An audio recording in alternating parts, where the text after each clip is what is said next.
every story is memorable. These stories are just endless and numerous, and most of them are extremely sad. Photographs, videos, and news articles pepper Basetrack's website, as photojournalist Balazs Gardi just reflected. An experimental media group, Basetrack embedded with the 1st Battalion, 8th Marines in Afghanistan's Helmand province in September 2010. Their goal was to use various media to chronicle the events, emotions, and experiences of the battalion for their loved ones back home. A large part of Basetrack's project was the use of social media to accomplish this goal. Little did they realize just how much insight social media could bring, from shed light on the military to prospects for the future of journalism. Our embed was canceled. It seems pretty clear that basically it came down to the Facebook page, and it also seems pretty clear that it wasn't actually anything that we did. What I kind of picked up was that there was this idea that the families were going negative, or that they were questioning the U.S. military mission in Afghanistan, and that there was a negative tone to the news articles that they were talking about or that were being put out on Facebook. As Teru Kuwayama says, it seems as though Basetrack's use of Facebook was the major factor in their February 2011 cancellation. Kuwayama revealed that the military even asked family members to remove negative comments on the Facebook page. A big surprise was just how weird and kind of surreal all the stuff on the back end was, where you were seeing the way that mothers were being contacted, getting satellite phone calls from Afghanistan or emails from South Carolina telling them to, delete something that they'd said on Facebook, or to unlike the Facebook page, or to do this or to do that. See this kind of strange sort of perception management campaign where you could see that it was actually incredibly important to some people what was being said just by the level of effort that they put into trying to control it.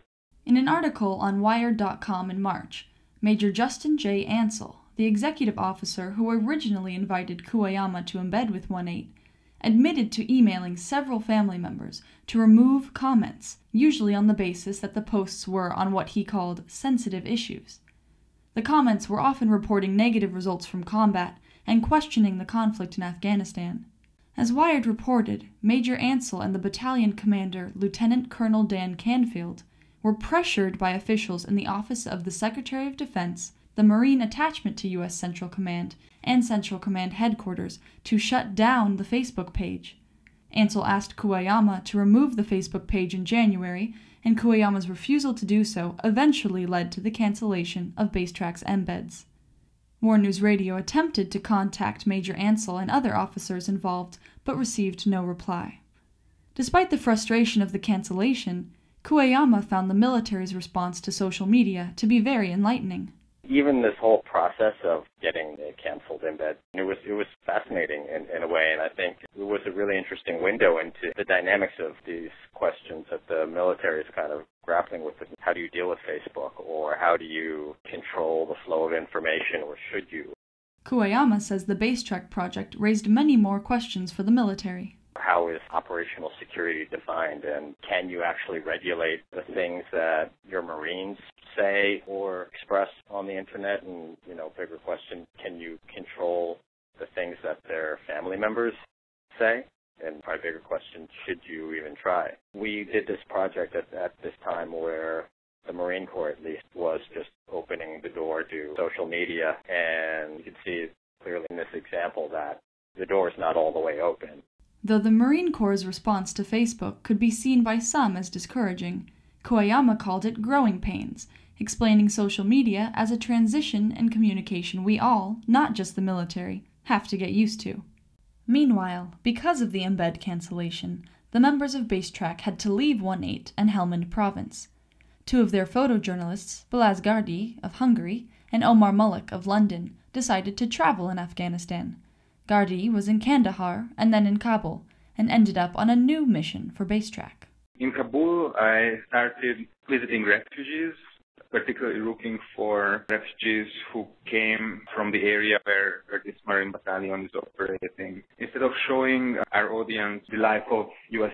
Marines, we try to just show what Afghans go through really on the other side. of the story. It was just the continuation of the Basetrack project. Kuwayama agrees that Basetrack's mission lived on. Process that we kind of hoped that would happen, that the families of these Marines were coming to Basetrack to learn about their sons or husbands or relatives, and in the process that they would come away with a broader understanding of what was happening in the region, the dynamics behind their really specific interests. That's basically how we tried to make lemonade out of this. In his interactions with Afghan civilians, Gardi learned much about the conflict in the country. He described how the Afghan people were at first overjoyed to have a U.S. presence in their country in the beginning of the war, and how this perception of the U.S. has steadily decreased. Unfortunately, the constant mismanagement of the policy toward Afghanistan just took its toll, and now almost everyone, even the brightest and the most educated, basically just want the occupying forces out of the country, no matter what. People just feel that they left alone by the international community, left alone by their own government, and they just don't see ways out. And more people started to talk about Taliban-led sentiments. Gardi and Kuwayama shared more insights into the Afghanistan conflict, both believing that the U.S. mission is too scattered for success. Gardi says he is skeptical. This is what you see there, like intense fight. More and more ground is lost to insurgency, and I don't really see how that could be better. Throughout these 10 years, I saw lack of imagination, lack of strategy. I always saw short-term goals, but I have not seen what would be the bigger picture, what would be the long-term solution. Kuwayama agrees, describing the challenges as psychological. We are still kind of fundamentally wrestling with this question of what are we trying to achieve and what level of commitment are we willing to give to it. And we still haven't articulated clear answers on this, and that is fundamentally the biggest problem. As long as we're tied to thinking about this in terms of how many months we're willing to be in Afghanistan, we've got some real sort of built-in hang-ups that prevent us from doing as much as we could. These intimate views into the Afghanistan conflict, the policies, the people, the troops, comprise a rare perspective embedded journalists get to see. Kuwayama and Gardi, both who had embedded many times before Basetrack, find value in this aspect. Gardi explained. Being embedded is definitely a very great opportunity for journalists to observe not just the life of U.S. Marines or soldiers, depending on what kind of troops you're embedded with, but also policy in the making. It was always different. It's very interesting to see the progress, how policies are changing towards civilians, and just in terms of strategy and also goals. Embedding allowed Basetrack to share these experiences with the loved ones of those in service, a rewarding responsibility both journalists spoke of greatly. The community Basetrack created has not only allowed support systems to grow, but has also begun a new view into the power of social media for individuals to connect and to tell their stories. Gardi found this exciting. The most interesting part was not really creating images or reporting. What was, to me, the best outcome of this project is that we could prove that we can eliminate traditional media. We didn't really use news magazines and newspapers anymore. We created an online platform. What we created is a very strong community, Marine moms and friends who otherwise never really heard about each other. Kuwayama also sees inspiring potential for social media. That to me is the hopeful part of this, because the journalism industry is in this crisis.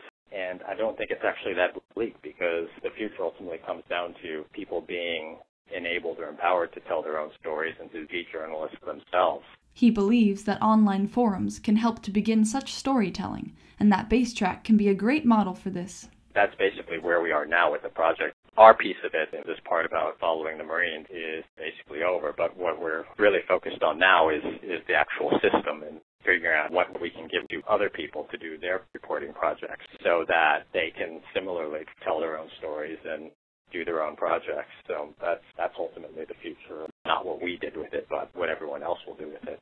The power of Basetrack's message to use social media to share stories will have lasting effects. Gardi plans to use the Basetrack model of online outreach in his projects, specifically in his work chronicling water issues through photographs and narratives on his website, facingwatercrisis.org. Kuwayama does not exactly know what is next. His current plans are to finish Basetrack's goal of making the media collected in Afghanistan available online for the families and friends of the Marines. Now Basetrack is publishing a book with images and stories of 1/8 and Afghan civilians. An online copy is available through their website at basetrack.org. Despite the 1st Battalion 8th Marines' end of deployment in March, Basetrack's Twitter and Facebook pages with debates and discussions remain up and running. The end is certainly not in sight for Basetrack. For War News Radio, I'm Elliana Bisgaard-Church.